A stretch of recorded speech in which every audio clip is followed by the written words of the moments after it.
segunda de Pedro, en la segunda parte del capítulo 2, que vamos a ver más características de los falsos maestros. La última vez que predicamos de este pasaje vimos algunas características. Entonces déjeme repetirle los primeros versículos, hacer una lectura del 1 al 11 para que recordemos la preocupación de Pedro. Y es una preocupación que debe continuar. Si desde los días del apóstol Pedro, el apóstol Pablo, era una realidad que se habían levantado de dentro de las iglesias donde había evangelio puro, había evangelio correcto. Pablo ya les había advertido: después de mi salida se levantarán de entre ustedes falsos maestros, que los llamó como lobos, ¿verdad? Y déjeme leerle para recordar el contexto de este capítulo, lo que vamos a ver hoy. Dice así: pero se levantaron falsos profetas entre el pueblo, así como habrá también falsos maestros entre ustedes, los cuales encubiertamente introducirán herejías destructoras, negando incluso al Señor que los compró, trayendo sobre sí una destrucción repentina. Muchos seguirán su sensualidad, y por causa de ellos el camino de la verdad será blasfemado. En su avaricia los explotarán con palabras falsas. El juicio de ellos desde hace mucho tiempo no está ocioso, ni su perdición dormida, porque Dios no perdonó a los ángeles cuando pecaron, sino que los arrojó al infierno y los entregó a fosos de tinieblas reservados para juicio. Tampoco perdonó al mundo antiguo, sino que guardó a Noé, un predicador de justicia, con otros 7, cuando trajo el diluvio sobre el mundo de los impíos. También condenó a la destrucción a las ciudades de Sodoma y Gomorra, reduciéndolas a cenizas, poniéndolas de ejemplo para los que habrían de vivir impíamente después. Además rescató al justo Lot, abrumado por la conducta sensual de hombres libertinos, porque ese justo, por lo que veía y oía mientras vivía entre ellos, diariamente sentía su alma justa atormentada por las iniquidades de ellos. El Señor pues sabe rescatar de tentación a los piadosos y reservar a los injustos bajo el castigo para el día del juicio, y especialmente a los que andan tras la carne en sus deseos corrompidos y desprecian la autoridad. Atrevidos y obstinados no tiemblan cuando blasfeman de las majestades angélicas, cuando los ángeles, que son mayores en fuerza y en potencia, no pronuncian juicio injurioso contra ellos delante del Señor. Vamos a orar, hermanos. Señor, yo quiero pedirte de tu ayuda y de la obra de tu Espíritu Santo para que nos vaya dirigiendo a cada uno de nosotros, Señor, a concentrarnos en lo que tú nos vas a enseñar hoy. Y pedimos también que guardes a esta iglesia de los falsos maestros, Señor, porque también nos has dicho que es una realidad que se levantarían. Así que ayúdanos, Padre, capacita a tu pueblo para identificarlos, para también lidiar correctamente con ellos y para que ninguno se pierda, Señor, su fe. Lo pido en nombre de Cristo Jesús. Amén. De las peores decepciones que uno se puede llevar, hermano, en la vida es que venga de alguien a quien amas y alguien a quien se supone que estaría para protegerte. Y por eso las decepciones espirituales y que tienen que ver con los líderes religiosos son de las que más afectan a las personas.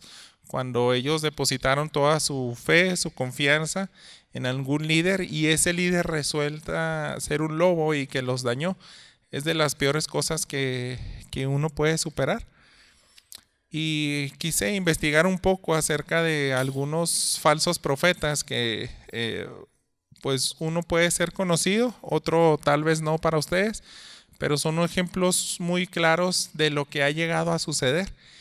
Y es necesario, creo yo, que demos algunos datos para que veamos que simplemente es posible, hermanos. Cosas que parecieran increíbles y que a simple vista diríamos: ¿cómo es posible que una persona con cierto perfil, pudiéramos ver antecedentes de ministerio o hasta currículum, sea capaz de hacer lo siguiente?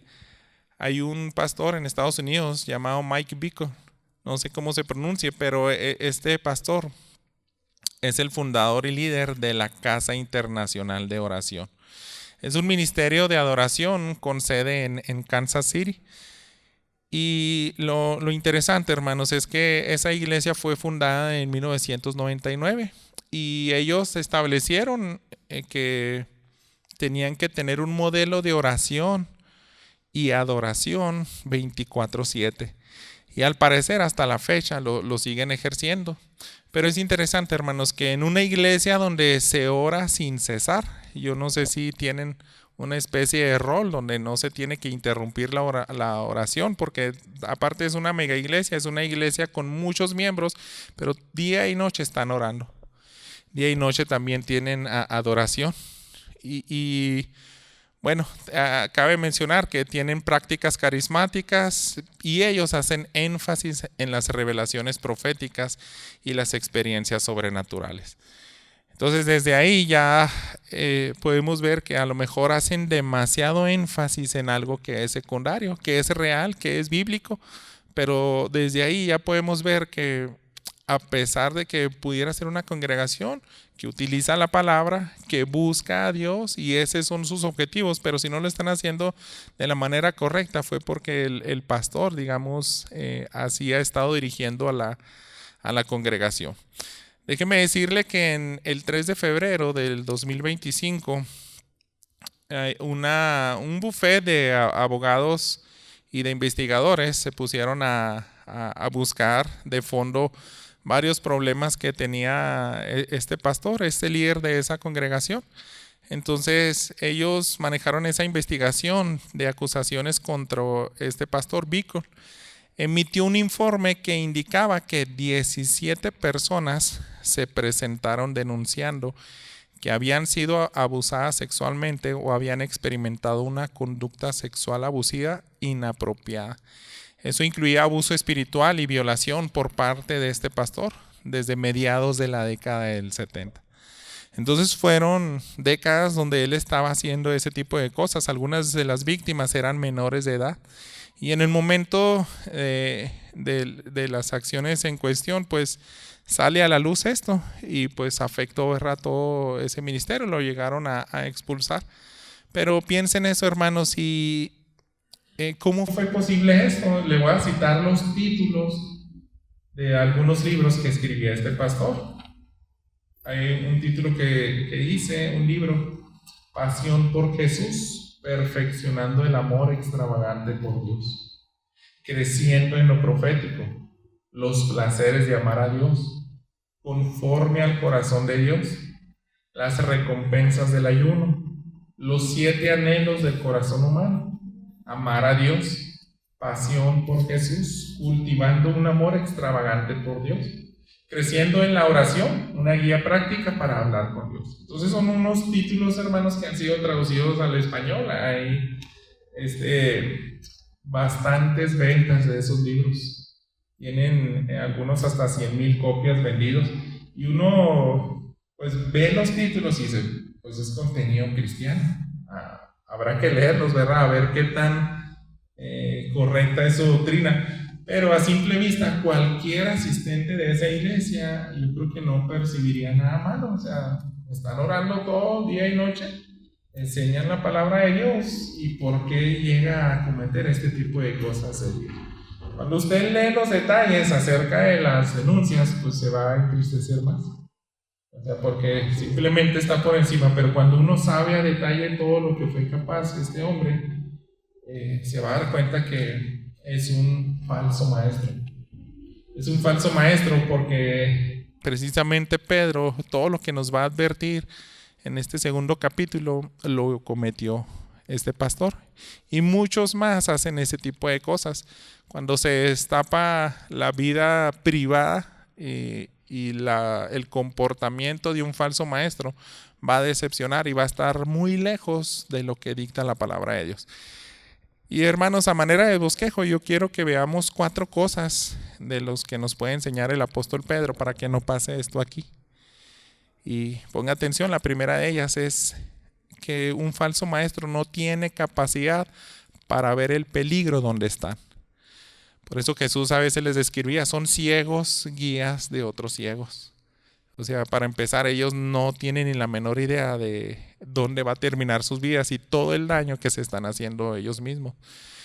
Déjeme leerle a partir del versículo 12, aquí en 2 de Pedro, dice lo siguiente: pero estos, como animales irracionales, nacidos como criaturas de instinto para ser capturados y destruidos, blasfemando de lo que ignoran, serán también destruidos con la destrucción de esas criaturas. Entonces vamos a ver esa característica, hermanos, porque ellos no tienen capacidad de ver el peligro donde están, porque es lo que les está escribiendo, hasta es una manera ofensiva, ¿verdad? Que te digan animales irracionales. Yo lo parafrasearía o diría literalmente es como los está insultando, no tienen cerebro, no pueden ver en los problemas que se están metiendo. Aquí estamos viendo que todavía sigue conectado los últimos dos versículos, el 10 y el 11, acerca de que son personas que se atrevan a blasfemar, a dirigirse en la esfera espiritual de una manera que piensan que no les va a pasar nada. Maldicen, blasfeman. Si quieren podemos leer desde el versículo 10, y especialmente los que andan tras la carne en sus deseos corrompidos, desprecian la autoridad. Ya se está refiriendo a esa esfera espiritual. Atrevidos y obstinados, no tiemblan cuando blasfeman de las majestades angélicas. Cuando los ángeles, que son mayores en fuerza y en potencia, no pronuncian juicio injurioso contra ellos delante del Señor. Entonces uno lo puede ver en sus enseñanzas, en sus declaraciones, a veces pueden ser no muy públicas, pero es una convicción donde dicen, pues yo me atrevo a maldecir al diablo, a los demonios, pero ignoran, hermanos, la palabra. Porque Pedro está diciendo, ni siquiera los arcángeles más poderosos se han atrevido a hacer ese tipo de cosas. Ellos se creen superiores a los comandantes del ejército del Dios verdadero y hacen cosas peores, ¿verdad? Entonces esa es la característica notable, son adjetivos calificativos de animales irracionales para ellos. No pueden entender que están atentando contra su misma integridad. Si ellos tuvieran un poco de razón, hermanos, no se atreverían a hacer esas declaraciones. Entonces son personas que son ciegas, ignoran la escritura. Y eso a término también animal irracional es que piensan, están completamente engañados también, porque pueden creer ellos que van a ir al cielo, pero sin embargo terminarán en el fuego eterno. Es así lo que ya lo ha venido diciendo el apóstol Pedro, que la recompensa de ellos es inevitable, y si siguen en ese camino van a pasar una eternidad con Satanás, con los demonios que ellos mismos se atreven a blasfemar. Entonces esa es la característica, no tienen capacidad de ver el peligro donde están, porque continuamente pueden tener ese atrevimiento de dirigirse así a las potestades que el apóstol Pedro dice, ni siquiera comprenden. Si comprendieran un poco lo poderoso que son, la posición que Dios les dio en comparación al hombre, no harían ese tipo de cosas. Y se aclara más esto en el versículo 13. Dice Pedro, sufriendo el mal como pago de su iniquidad, cuentan por deleite andar en placeres disolutos durante el día. Son manchas e inmundicias deleitándose en sus engaños mientras banquetean con ustedes. De esta otra manera se engañan ellos. Están simplemente satisfaciendo los deseos de su carne, pero ellos están cegados porque también no tienen ni la menor idea de que es una muestra de que ellos no andan caminando con Dios. Ellos no aman a Dios, no aman su ley. No les importa también pecar deliberadamente, así como les describe el apóstol Pedro. Si ya no se esperan ni siquiera a llegar a la noche, porque es lo que se da siempre por entendido, que es lo que más describiría a alguien que anda en tinieblas. Si me quiere acompañar, vayamos a Primera de Tesalonicenses, unas páginas atrás, en el capítulo 5. El apóstol Pablo nos dice así en el versículo 7: porque los que duermen, de noche duermen, y los que se emborrachan, de noche se emborrachan. Dando a entender de que el tiempo ideal para aquel que anda en tinieblas se espera hasta que sea la oscuridad, ¿verdad? Para dar una vida de desenfreno a su carne. Pero lo que está diciendo el apóstol Pedro es que dice, ellos ya ni siquiera se esperan a la noche. Durante el día ya han perdido la vergüenza, es como si se hayan insensibilizado, ¿verdad? A pecar deliberadamente, donde cualquiera se ocultaría, ¿verdad? La Reina Valera 60 dice el término que cada día, dando a entender esa traducción de que cada día tienen esa práctica de pecar. Esta traducción, la de la Biblia de las Américas, dice que no se esperan, sino que más bien a plena luz del día es cuando hacen eso. Entonces yo creo que no hay mucha diferencia como uno quiera leer de acuerdo a esa traducción. El sentido del pasaje es que ya están perdidos, ya no tienen raciocinio ni vergüenza para pecar deliberadamente. Entonces yo creo que debemos de considerar que tienen un incesante deseo de vivir en la carne, tanto de maldecir a las potestades, pero también a cualquier tipo de deleite que ellos quieran satisfacer. Hace 2 domingos comentábamos de que se pueden englobar 3 pecados que distinguen a todo falso profeta. Puede ser un deseo desmedido de la lujuria, también anhelo de las riquezas y del poder. Entonces es eso, de día quieren buscarlo, día y noche, y están con ese deseo incesante. Esa es la capacidad que tienen ellos, hermanos, es nulo. No pueden ver que están caminando en tinieblas y así van a seguir. A menos, ¿verdad?, que Dios intervenga y que derrame también gracia y misericordia sobre ese tipo de hombres y ellos se arrepientan, pero de manera genuina. Vamos a ver otra característica que dice el apóstol Pedro, y es hablando específicamente de este pecado de la lujuria que los esclaviza. Acompáñenme en el versículo 14, aquí es donde nos da esa referencia más claro. Dice, tienen los ojos llenos de adulterio y nunca cesan de pecar. Seducen a las almas inestables. Tienen un corazón ejercitado en la avaricia. Son hijos de maldición. Así que la lujuria los esclaviza, hermanos. Y ellos arrastran a los débiles. Es lo que dice el apóstol Pedro. Tienen tan desarrollado un sentido para ellos identificar a quienes pueden arrastrar junto con ellos en esos mismos pecados. Algunas otras traducciones del lenguaje actual pueden decir que desvisten con la mirada a cualquier mujer que ven. Es como si fuera potencialmente con quienes se quieren acostar.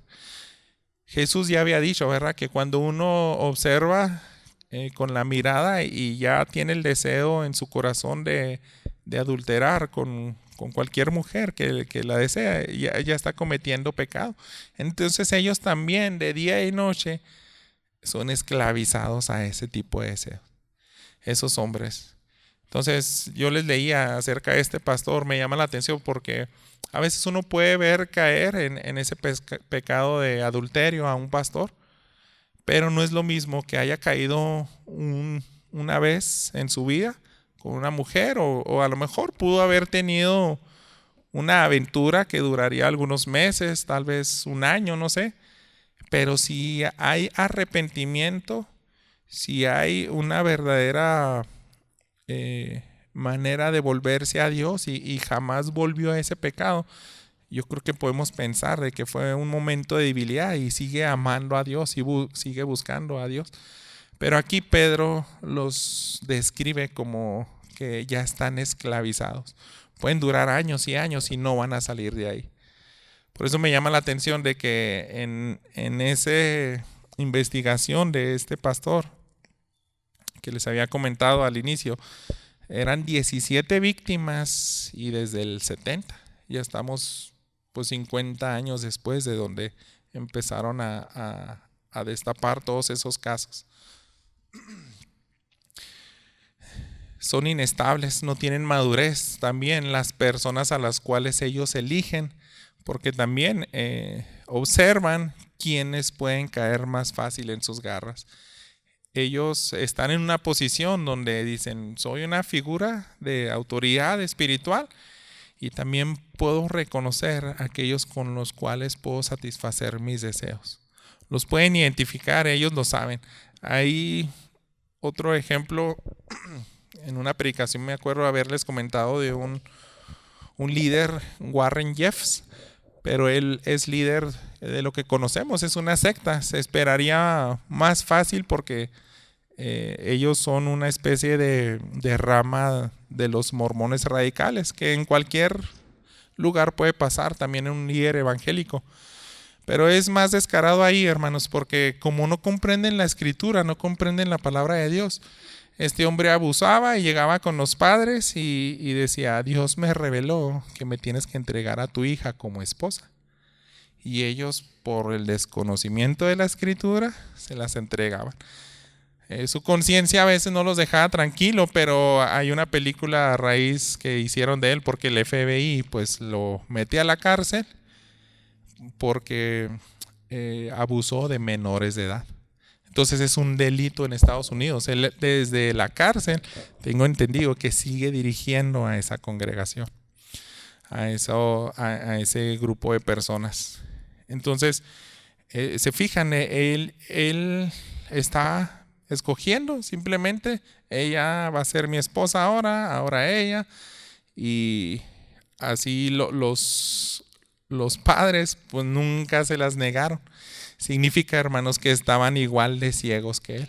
Ellos ignoraban, ¿verdad?, que todo eso es algo aborrecible para Dios. O sea, la poligamia, también abusar de un menor, o sea, hasta las leyes de seculares de los países. Y bueno, sabemos que Estados Unidos tenía siempre esas bases bíblicas, pues saben que eso no es correcto. Y bien, eso nos enseña que tienen un corazón ejercitado en la avaricia, así como dice el final de este versículo 14. ¿Por qué? Porque está describiéndoles el apóstol Pedro. Dice, tienen un corazón ejercitado en la avaricia, son hijos de maldición. O sea que han perfeccionado tanto su modus operandi para hacer cualquier cosa y cumplir sus deseos. Su deseo, hermanos, son excesivos. Ese es el significado de la palabra avaricia. Pedro utiliza esta palabra para decir, no es cualquier deseo. No es algo que les vino por un año y pudieron someterlo. Dicen, no, es tan excesivo. Por eso el apóstol Pedro los compara con la siguiente ilustración. Y vamos a ver la tercera característica, como alguien que codicia las riquezas. Pero fíjense cómo se les describe y cómo les identifican en los versículos 15 y 16 con un personaje que conocemos. Dice, abandonando el camino recto, se han extraviado, siguiendo el camino de Balaam, el hijo de Beor, quien amó el pago de la iniquidad. Pero fue reprendido por su transgresión, pues una muda bestia de carga, hablando con voz humana, reprimió la locura del profeta. Pedro a su audiencia le dicen, ¿recuerdan ese personaje, Balaam? Entonces lo está utilizando de una manera bien negativa, diciendo, si podemos encontrar un ejemplo de alguien que codició demasiado, pues ambicionó, ¿verdad?, lo que podía traerle un bien a su carne, es el profeta Balaam. Balaam siempre coqueteó con las riquezas. Desde la primera vez que nosotros vamos al libro de Números, ahí es donde se encuentra detallada su iglesia, su historia. Hay un rey que quiere utilizar a este profeta para maldecir a la nación de Israel, porque estaba destruyendo a todas las naciones que estaban tomando la tierra prometida. Entonces le dice, te voy a pagar para que los maldigas. Entonces desde la primera vez Dios le dijo, no lo hagas, no lo hagas. Entonces con esa única vez tenía que haber sido suficiente para demostrar que si amaba a Dios y si era un profeta de parte de Dios, pues él le hubiera obedecido, pero no, coqueteó con esas riquezas porque una y otra vez este rey le estuvo insistiendo y parecía como que él era un poco piadoso porque decía, pues voy a ver si ahora Dios me deja maldecirlos, pero si Dios no me deja maldecirlo, pues no lo voy a hacer. Y aquí Pedro dice, esta burra fue la que habló como un humano y fue lo único que lo detuvo, pero solamente de maldecir, hermanos. El deseo de Balaam nunca se detuvo. O sea, ese incidente donde la asna habla es como para demostrarle, Dios no quiere eso, no es su voluntad. Pero ahí tienes a Balaam haciendo más sacrificios en distintos lugares, en una y otra vez, hasta 3 veces, porque hizo 4 profecías a favor de Israel. Miren, un pasaje claro donde nos muestra el corazón de este personaje es Apocalipsis en el capítulo 2. Ahí también se hace referencia de que es un personaje siniestro, es lo peor que puede compararse y darle a alguien un adjetivo comparativo, ¿verdad? En este caso, los falsos maestros se parecen a Balaam. ¿Por qué? Fíjense cómo se le escribe aquí en Apocalipsis 2, 14 y 15. Pero tengo unas pocas cosas contra ti, porque tienes ahí a los que mantienen la doctrina de Balaam, que enseñaba a Balac a poner tropiezo ante los israelitas, a comer cosas sacrificadas a los ídolos y a cometer actos de inmoralidad. Así tú también tienes algunos de la misma manera manteniendo la doctrina de los nicolaitas.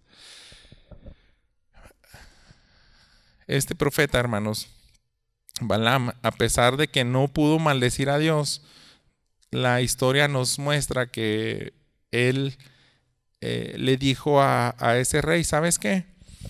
No puedo maldecir, pero mézclate con el pueblo de Israel. Hazlos adulterar, hazlos pecar, hazlos anhelar lo que anhelan nuestras naciones, las riquezas y el poder. Entonces esa es la doctrina de Balaam. Y si usted sigue continuando con esa historia del profeta, se va a dar cuenta que en el capítulo 31 de Números muere.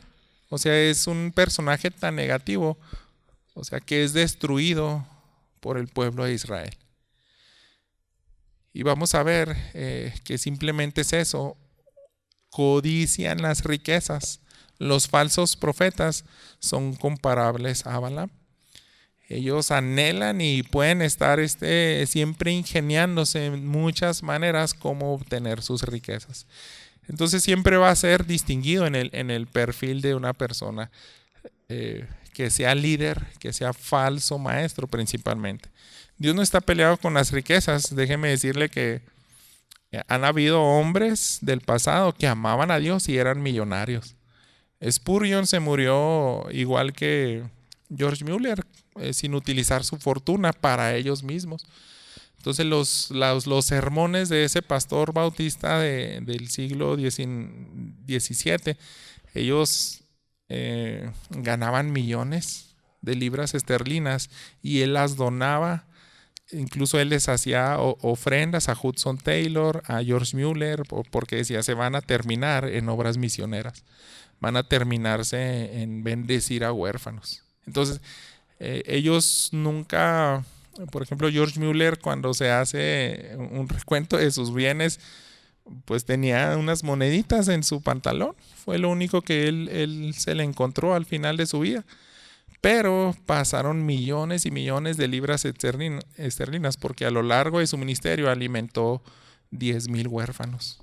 Entonces, alimentar 10,000 huérfanos a lo largo de varios años, en los que recibía de niños y ya hasta que llegaban a la edad de 18 años les había dado tanta enseñanza de la escritura, nos habla de que no es malo tener el dinero, las riquezas, pero ellos las codician, el falso maestro, porque las quieren para ellos mismos. Entonces hemos visto, hermanos, esa característica que no tienen capacidad para ver el peligro donde están. Su lujuria los esclaviza. Las riquezas terrenales también. Y por último, hermanos, dejan un desastre a su paso. Quiero que veamos eso. Acompáñenme en el versículo 17, regresando aquí a 2 de Pedro. Les leo hasta el 18. Estos son manantiales sin agua, bruma impulsada por una tormenta, para quienes está reservada la oscuridad de las tinieblas, pues hablando con arrogancia y vanidad, seducen mediante deseos carnales por sensualidad a los que hace poco escaparon de los que viven en el error. Esta ilustración de lo que utiliza Pedro son figuras de decepción, ¿verdad? Un manantial que no tenga agua es algo como ilógico, ¿verdad? Una bruma, o sea, es una nube que nada más pasa y parece que va a caer lluvia, pero al terminar de pasar deja la misma sequía. Entonces en ellos no hay bendición, hermanos. Sus enseñanzas no pueden traer verdadera libertad, porque anteriormente les acaban de decir, ellos son esclavos a los pecados, y si hay personas que quieren encontrar verdadera libertad en ellos, tampoco la van a encontrar. Yo le diría, hermanos, que no quisiera ni siquiera intentar leer algunos libros de este pastor para decir no sirven. O sea, ¿de qué me va a servir a mí un libro del ayuno y de su postura si no me santifica? Bueno, habrá que a lo mejor hacer un estudio más profundo, pero simplemente es eso. O sea, si a él mismo no le ha servido, hermanos, él está desparramando una doctrina que, aunque tenga un título tan bíblico, yo creo que el contenido no sirve. A él nunca le sirvió. Entonces esa es la manera como se le describe. Es como una nube que pasa y puede amenazar de que va a derramar bendición, pero dice no, pasó y no hay nada. Entonces, hermanos, si esa doctrina de estos maestros no apunta a Cristo, para empezar, o no es íntegra, no te va a servir para nada. Pueden hablarte de Jesús de vez en cuando, como alguien dijo que si tú tienes un reloj descompuesto, de vez en cuando va a dar la hora correcta al menos una vez al día. Si ese reloj de atrás de manecilla se le acaba la pila en este momento, a las 11:06, todos los días te va a dar la hora correcta a las 11:06. Si volteas a verlo en esa hora. Pero pues así son ellos, se les compara. De repente van a decir una verdad bíblica, y eso es lo que los hace más peligrosos. Cuando es con astucia mezclan la verdad para introducir falsas enseñanzas. Entonces, no hay bendición, hermanos, en el mensaje de ellos. Y podrán tener aparentes casos de éxitos con algunos de sus seguidores. Aquí Pedro está hablando como si tuviera feligreses o congregantes en sus iglesias que vienen de haber dejado un pasado, haber superado una vida pecaminosa, pero dice, ellos los vuelven a meter de donde salieron. Déjenme leerle nuevamente aquí para ser más exactos. Es en el versículo 18. Dice, seducen mediante deseos carnales por sensualidad a los que hace poco escaparon de los que viven en el error. Entonces hay personas, hermanos, que se pudieron arreglar moralmente y dijeron, no, es que en esa iglesia hablan bien, voy a poder encontrar paz, deleite, esa satisfacción que necesito, que ni sé qué es. Tratan de buscarlos en esos líderes y terminan peores. Eso es una realidad, hermanos. También lo veíamos la última vez que Jesús utilizó incluso parábolas como la de Mateo 13. O parábolas también, enseñanzas en sus sermones, pero déjeme leer el versículo 20 y 21 de Mateo 13. Dice lo siguiente: y aquel en quien se sembró la semilla en pedregales, este es el que oye la palabra, enseguida la recibe con gozo, pero no tiene raíz profunda en sí mismo, sino que solo es temporal. Y cuando por causa de la palabra viene la aflicción o la persecución, enseguida se apartan de ella.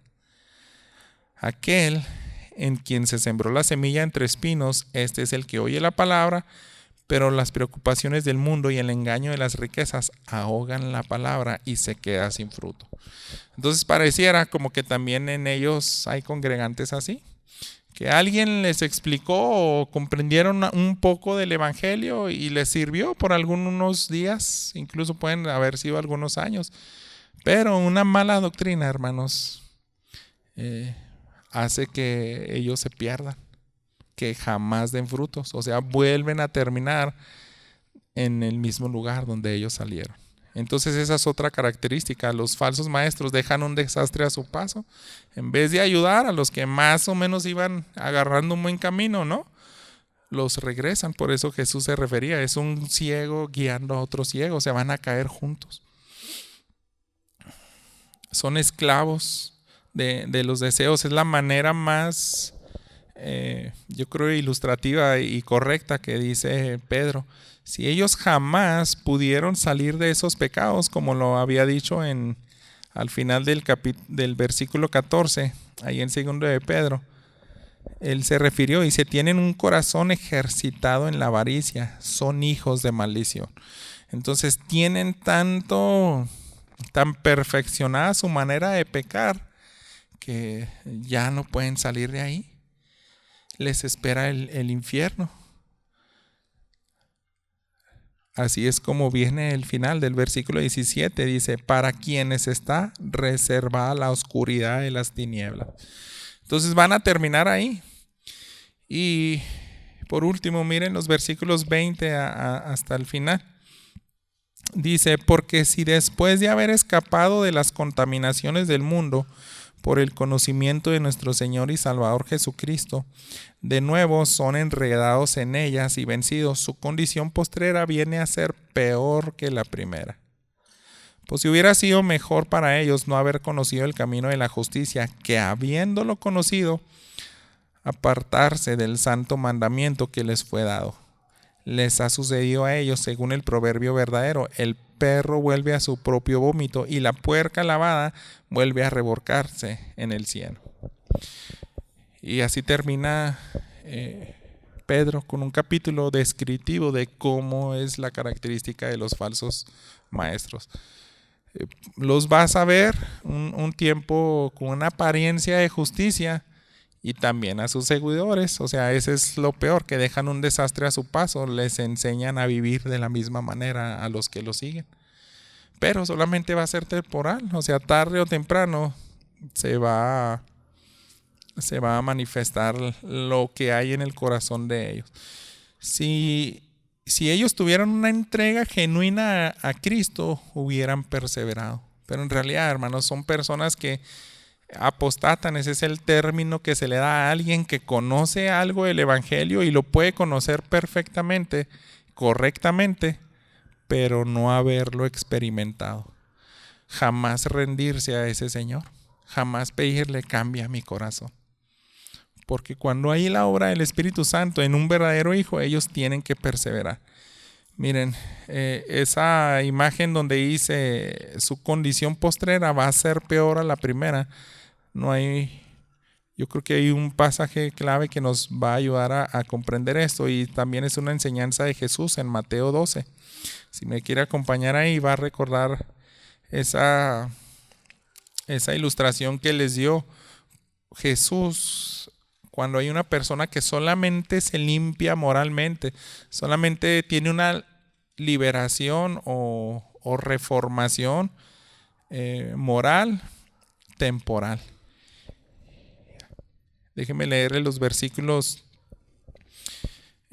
43 al 45. Cuando el espíritu inmundo sale del hombre, pasa por lugares áridos buscando descanso y no lo halla. Entonces les dice, volveré a mi casa de donde salí.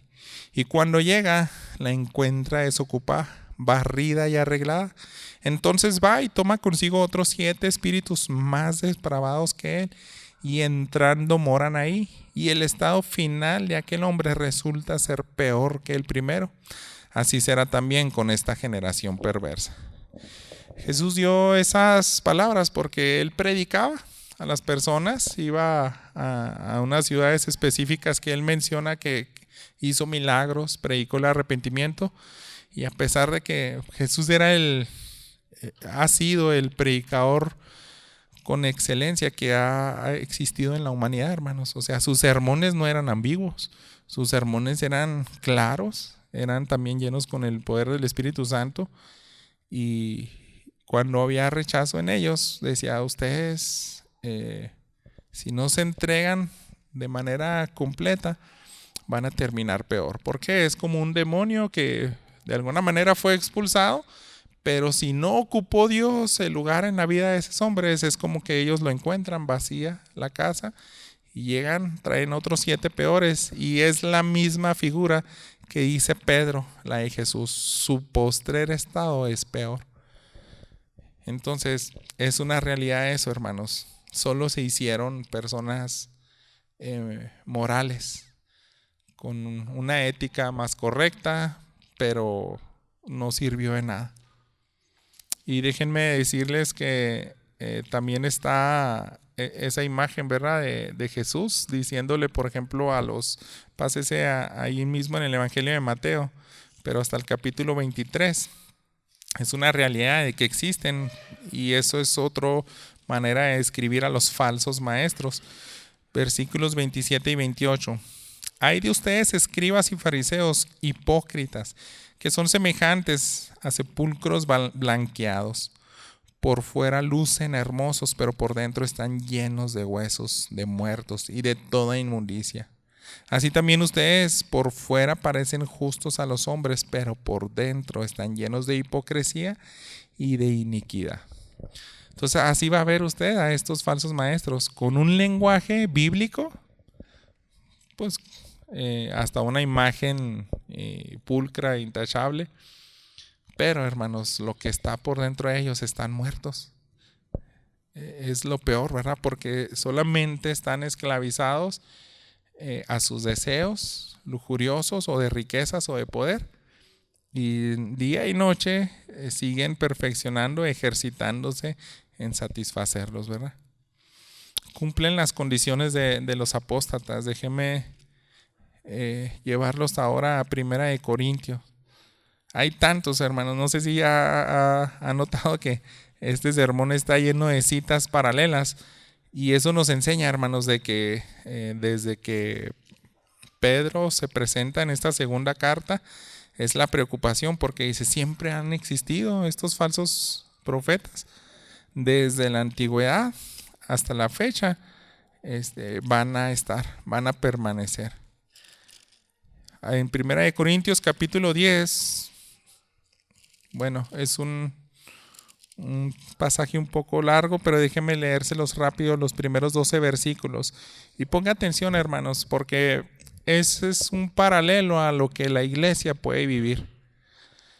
Hoy, 2025, la iglesia Peniel, si no nos sacamos un verdadero provecho a este mensaje, ya estamos advertidos, y ya se nos han dejado incontables pasajes para que no se repita esto en aquellos que aman a Dios.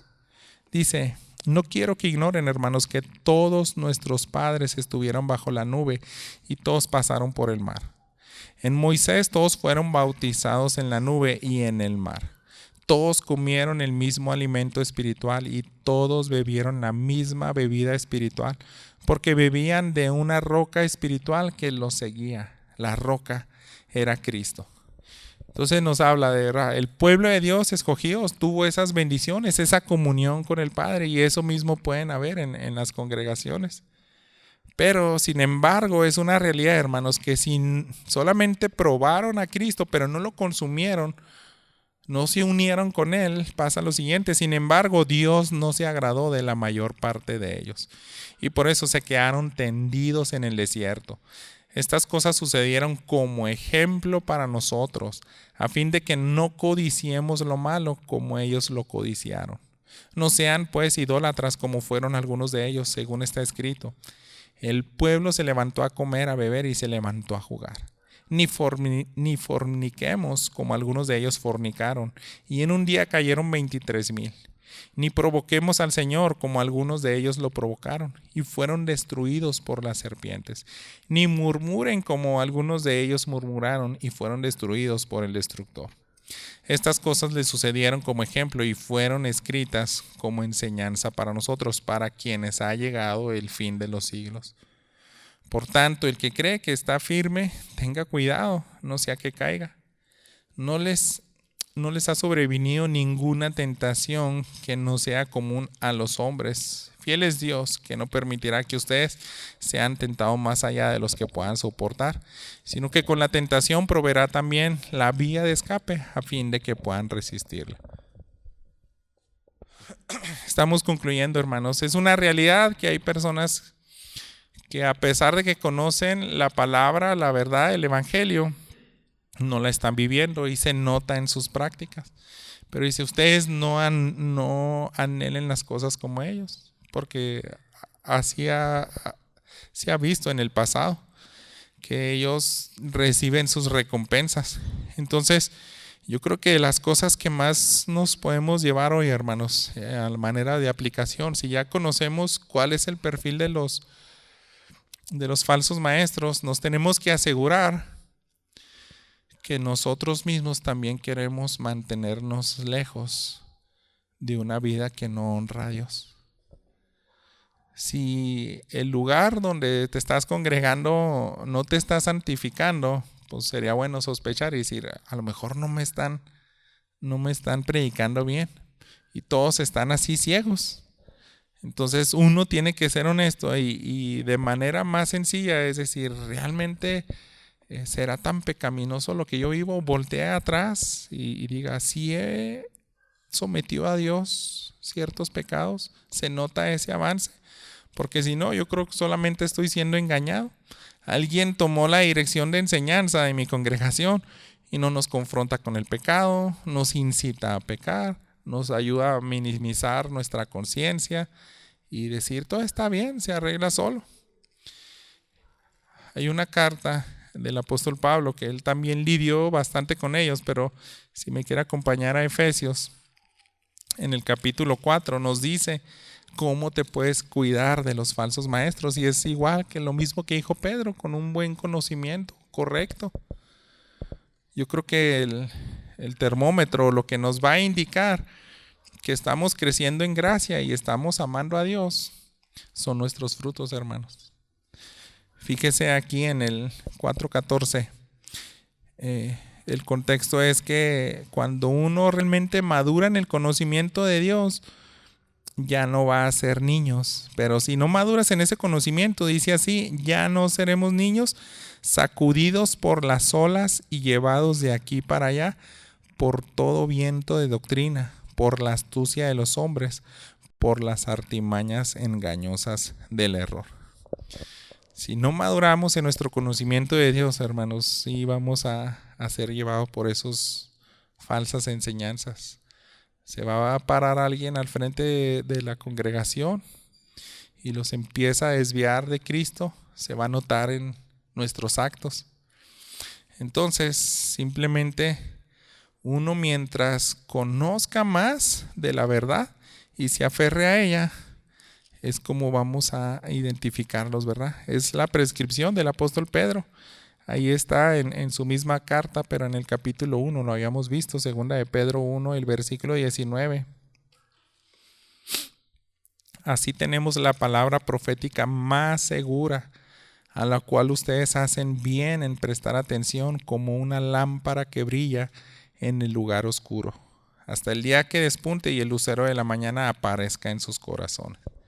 Entonces ese es el anhelo de Pedro. Dice, yo tengo que enseñar a mi iglesia que no caigan en las garras de esos engañadores. Entonces tienen que amar a Jesús, tienen que usar la palabra como autoridad y hacerle más caso a la Biblia que a las palabras de un hombre que les hable con un lenguaje cristiano, bonito, que sea excelente orador, que tenga una apariencia de que le está yendo bien, porque pues a veces también suelen ellos presumir, ¿verdad? Sus joyas, sus lenguajes, todo. Entonces, hermanos, para terminar, déjeme, yo si dijera algo que nos podemos llevar para poner a consideración, es observar los frutos. Observen los frutos, hermanos. Tarde o temprano se van a manifestar. Hay una indicación que le dio el apóstol Pablo a uno de sus discípulos jóvenes, y era la de que se encuentra en 1 de Timoteo 5. A veces puede ser difícil ver que se destape la vida privada de una persona, y mientras tanto vamos a pensar que es un siervo de Dios. Pero tarde o temprano, hermanos, tiene que salir eso a la luz. Fíjense como dice 1 de Timoteo 5:24: los pecados de algunos hombres ya son evidentes, yendo delante de ellos al juicio, pero a otros sus pecados los siguen. Entonces él le daba a entender, mira, es una realidad también de que pueden haber hombres perversos, están destruyendo el rebaño de Dios. Y algunos se van a dar cuenta bien fácil. Las consecuencias van a salir a la luz, o sea, inmediatamente. Pero dice, no siempre va a ser así. Hay hombres que van a tardar años quizás, pero en algún punto va a salir a flote eso. Saben que, déjenme compartirles otros detalles de un falso maestro, pero fue apresado capturado en Estados Unidos, pero es de la secta que nosotros conocemos como la Luz del Mundo. Esa colonia lujosa o que estaba muy cerrada, ¿verdad? Antes ahí en Guadalajara, Jalisco. Tienen un templo impresionante, y ellos, lo que más me impresiona es que en su templo, que es sede internacional, el más lujoso, tienen esas palabras resaltando: santidad a nuestro Señor Jesucristo. Y su líder, hermanos, también es vergonzoso decir, o sea, el abuelo que lo funda y el padre hicieron también cosas feas, innombrables con algunos de sus seguidores, pero el nieto, el actual líder, no se menciona a alguien más por encima de él. Él está cumpliendo una sentencia de 16 años y 8 meses, que es una sentencia corta a lo que se merece. Él y su padre abusaron de uno de sus congregantes. Y uno ve los detalles, pues tienen un historial, unas 36 denuncias. Y esa es una organización, ellos dirían cristiano, ¿verdad? Pero son unicitarios, ellos no creen en la Trinidad. Dicen, solamente se bautiza en el nombre de Jesucristo. Entonces muchos pensarían, pues usan la Biblia, predican, pero ahí están las consecuencias de sus actos. Es la segunda iglesia con mayor fieles aquí en México, hermanos. Después de la iglesia católica está ella, la secta de la Luz del Mundo, porque tienen sedes en muchos países también. Entonces es lo más sorprendente, cómo pueden tener esas palabras, santidad a Jesucristo, pero sus líderes son de lo peor. Entonces es un domingo, hermanos, donde tenemos que tener, yo quería darles solamente un poco de esos detalles, porque si decimos más hasta nos distrae la enseñanza principal, pero es para que se dé cuenta de que existen, de que están entre nosotros, de que utilizan la palabra. Y terminemos buscando el Salmo 139, hermanos. Yo creo que una de las maneras que nos puede proteger de eso y que es práctica es decirle, así como el rey David, aunque usted o alguien, un congregante no sea alguien con esa posición, pero también se está perdiendo. Yo creo que un buen parámetro para observarnos es esa semejanza a Cristo que debemos de tener cada uno de nosotros. Y si no estamos sometiendo a Cristo todas aquellas cosas que le deshonran, pues yo creo que no estamos perseverando en el camino de la verdad. Así que tenemos que hacer de manera continua, así como el rey David dice, mi corazón es engañoso, mi corazón a veces quiero minimizar mi pecado, entonces ya sé qué tengo que hacer. Son los versículos finales del Salmo 139. Escudriñame, oh Señor, y conoce mi corazón. Pruébame y conoce mis inquietudes, y ve si hay en mí camino malo, y guíame en el camino eterno. Si esta oración la hicieran ellos, hermanos, fíjese que está pidiendo, guíame en el camino eterno. No quiero llegar a tu presencia y decir, oye, hasta predicaba en tu nombre, echaba fuera demonios, o sea, porque ellos pensarían que fueron cristianos, tanto ellos y sus seguidores, pero cualquiera todo mundo tenemos que hacernos esa práctica, hacer algo constante. Escudriñame, Dios, porque si yo me escudriño, pues voy a ver nada más lo que yo quiero ver. Entonces no quiero que me pase eso, no quiero ser engañado por alguien. Quiero asegurarme que si hay camino malo, lo reveles tú y me lleves por la senda que va a la eternidad. Y esa senda, hermano, solamente es a través de Jesucristo.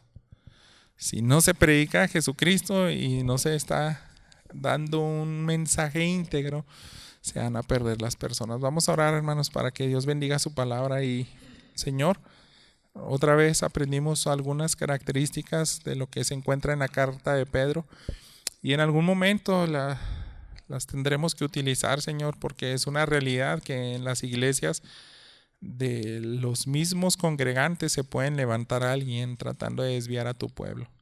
Así que danos, Señor, la capacidad para identificarlos. Ayúdanos a ser también como el rey David, a cuidar de nuestros frutos, a observar bien de acuerdo a los parámetros que tú ya nos dejaste. Gracias porque en tu palabra está lo suficiente para cuidar a tu pueblo para que persevere. Y pedimos también, Señor, misericordia por aquellos que han sido engañados, Señor. Muéstrales, Padre, la verdad y ayúdalos a encontrar siempre ese camino que los llevará a la eternidad. Que puedan acercarse a un lugar donde prediquen correctamente tu palabra. Ayúdanos a nosotros jamás deshonrar esa tarea que tenemos de ser columna y sostén de la verdad. Bendice a tu pueblo en nombre de Cristo Jesús. Amén.